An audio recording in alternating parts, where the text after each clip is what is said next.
পশ্চিম মেদিনীপুরের বাসিন্দাদের মোবাইলে এসেছিল হাই অ্যালার্ট মেসেজ, সঙ্গে বেজে উঠেছিল অ্যালার্ম।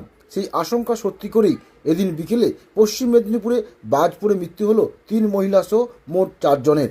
মৃতেরা হলেন দেবরাল মালতী পাত্র 64, কাজল নায়ক 62, খড়গপুর গ্রামীণের সুমিত্রা খামরুই 52 এবং নারায়ণগড়ের তাপস সাবরা 50। পুলিশ সূত্রে জানা গিয়েছে, এদিন বিকেলে ডেবরার রাধামোহনপুর গ্রাম পঞ্চায়েতের রায়পুকুর এলাকায় কয়েকজন মহিলা মাঠে কাজ করছিলেন। হঠাৎ বজ্রবিদ্যুৎ সহ বৃষ্টি শুরু হয়। পরিস্থিতি বুঝে সকলে দ্রুত বাড়ি ফেরার চেষ্টা করলেও বজ্রাঘাতে জখম হন 5 জন। তাদের উদ্ধার করে ডেবরা সুপার স্পেশালিটি হাসপাতালে নিয়ে গেলে চিকিৎসকেরা মালতী দেবী ও কাজল দেবীকে মৃত ঘোষণা করেন। জখমদের চিকিৎসা চলছে।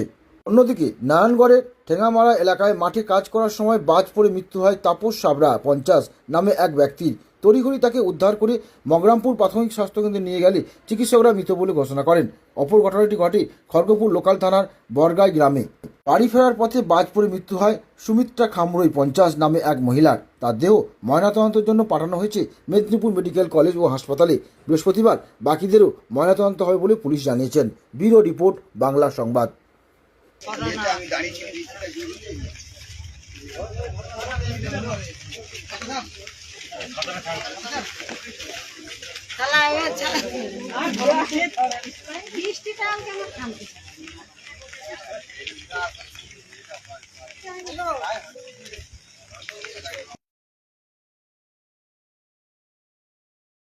মাঠে ধান রুইতে গেছিল, তারপরে বৃষ্টি পড়তেছে, আসতেছিল আর ওই রাস্তায় চরকা পড়েই আর একজনের আঘাতে লাগে।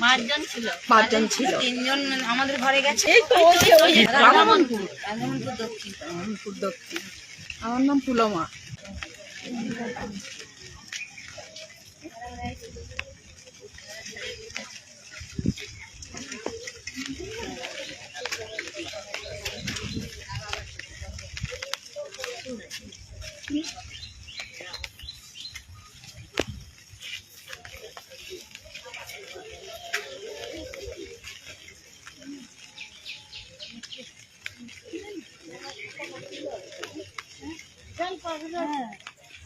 হ্যান্ডেলটা ভাঙা।